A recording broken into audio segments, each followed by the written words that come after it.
Bismillahirrahmanirrahim. Bismillahirrahmanirrahim. Assalamualaikum warahmatullahi wabarakatuh. Bismillahirrahmanirrahim. Assalamualaikum warahmatullahi wabarakatuh. Alhamdulillah. Alhamdulillahilladzi an'ama alaina bi ni'matil imani wal islam wa kafa bihima min ni'mah. Asyhadu an la ilaha illallah wahdahu la syarikalah wa asyhadu anna sayyidana wa maulana Muhammadan abduhu wa rasuluhu la nabiyya ba'dah. Allahumma salli wa sallim wa barik ala sayyidina wa habibina wa syafi'ina wa maulana Muhammadin wa ala alihi wa ashabihi wa man tabi'ah hudah ila yaumil qiyamah, amma ba'du. Yang saya muliakan dan saya hormati seluruh pimpinan Darut Tauhid, termasuk yang tadi saya jumpa di dalam, beberapa pimpinan dan tokoh-tokoh yang tidak dapat saya sebutkan satu persatu. Semuanya saya hormati dan saya muliakan.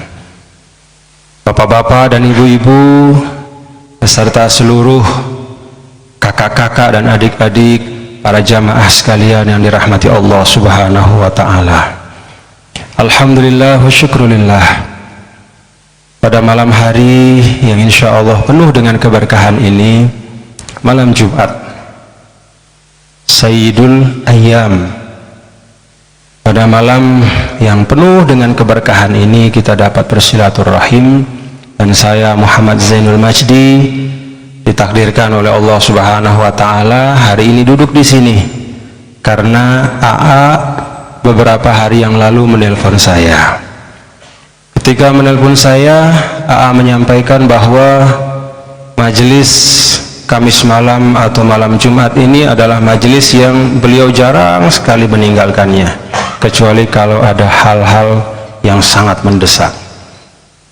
Lalu setelah menyampaikan itu, beliau meminta kepada saya untuk bisa menggantikan beliau pada malam hari ini. Alhamdulillah, saya bisa menunaikan permintaan beliau, sahabat dan juga guru saya. Kita doakan beliau yang sekarang ribuan mil dari tempat ini dalam tugas dakwah, semoga disehatkan dan diafiatkan oleh Allah Subhanahu wa taala. Bapak-bapak dan ibu-ibu, para hadirin dan hadirat sekalian, sebenarnya majelis Kamis malam ini, setelah saya lihat tajuknya pengajian Ma'rifatullah, saya masih jauh dari Ma'rifatullah. Belum selesai saya mikir kira-kira apa yang bisa saya sampaikan pada kajian Ma'rifatullah, yang saya masih jauh dari Ma'rifatullah itu.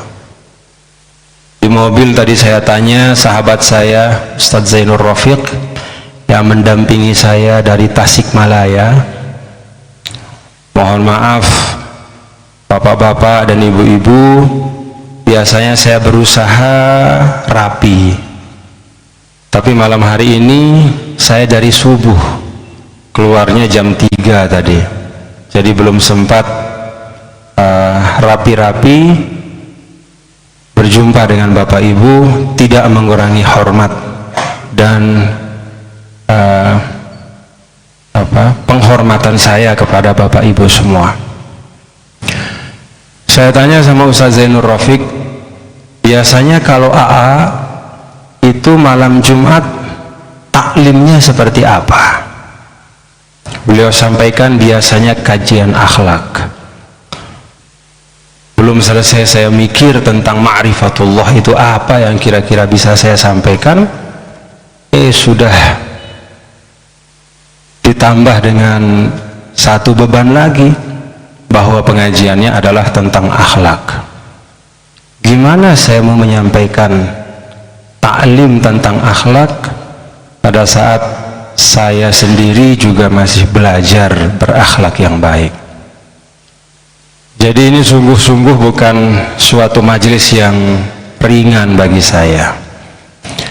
Tapi di atas dua kekhawatiran itu, saya ingat firman Allah Subhanahu wa ta'ala di dalam suratul Insyirah, ketika Allah Subhanahu wa ta'ala menanamkan konsep kepada Rasulnya sallallahu alaihi wa alihi wasallam.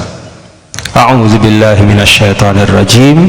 Bismillahirrahmanirrahim. Alam nashrah laka sadrak wa wada'na 'anka wizrak alladzi anqadha dhahrak wa rafa'na laka dzikrak fa inna ma'al 'usri yusra inna ma'al 'usri yusra.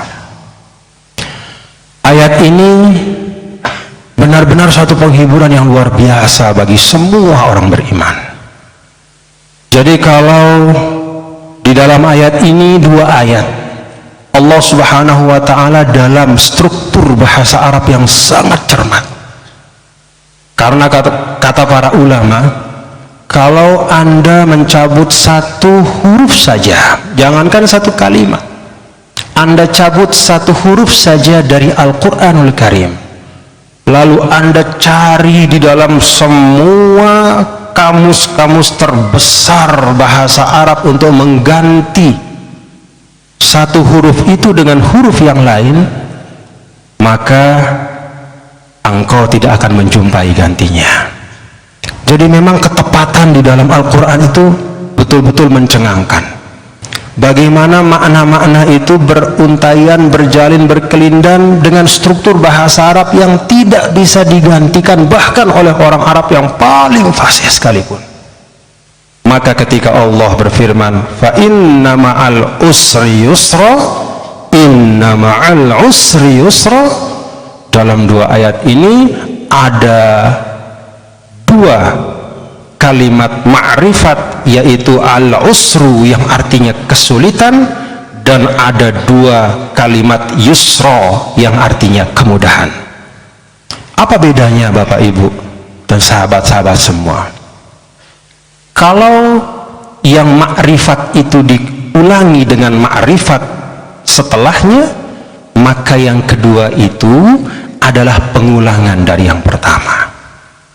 Maka ketika Allah berfirman, fa inna ma'al usri yusra, inna ma'al usri yusra, sesungguhnya bersama kesulitan ada kemudahan, dan bersama kesulitan ada kemudahan. Maka kata kesulitan yang kedua adalah sama dengan kesulitan yang pertama. Maka walaupun dua kali disebut, hakikatnya hanya ada satu kesulitan. Tapi ketika berbicara tentang kemudahan, Allah gunakan nakirah. Nakirah itu undefined, dia tidak tertuju kepada kemudahan tertentu, tapi kemudahan secara umum. Kalau nakirah diulangi, maka artinya yang kedua itu bukanlah yang pertama. Sehingga arti dari dua ayat ini adalah satu kesulitan itu selalu ada dua kemudahan. Coba dicermati. Maka begitu mengingat ayat ini, saya jadi senang. Oh, alhamdulillah. Kalau dari suratul Insyirah ini, saya punya ada dua kerisauan atau ada dua hal yang membebani saya. Apa yang mesti saya bicarakan tentang ma'rifatullah? Apa yang saya mesti bicarakan tentang akhlak? Dua kerisauan ini tergantikan dengan 4 kegembiraan dan kelapangan. Bahkan mungkin bukan 4. Berapa banyak yang hadir di sini?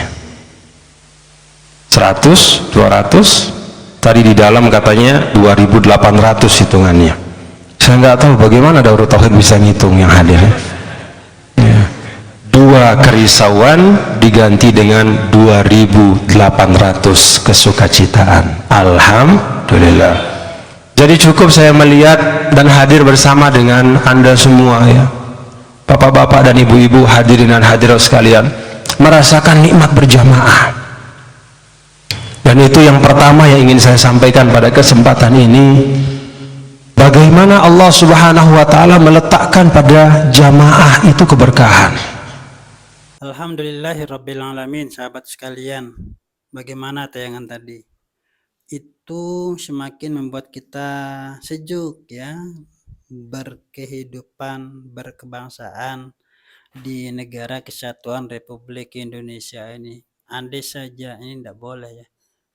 Kalau saja semua ulama kita menyampaikan pesan ya, tausiah mereka dengan sejuk santun. Bagaimana ya, satu daerah begitu, daerah yang lain begitu, berada di dalam podium tanpa menghujat, mengumpat, bahu-membahu. Insya Allah negara kita akan semakin aman, damai, selalu dalam keadaan romantis kalau bahasa anak muda sekarang. Mudah-mudahan kita tetap istiqomah, ngiring ya Bapak Tun Guru Bajang untuk membawa kita bersama-sama tentu memajukan kebaikan kesejahteraan negara Republik Indonesia. Terima kasih. Wallahul muwaffiq wal hadi ila sabil rasyad. Assalamualaikum warahmatullahi wabarakatuh.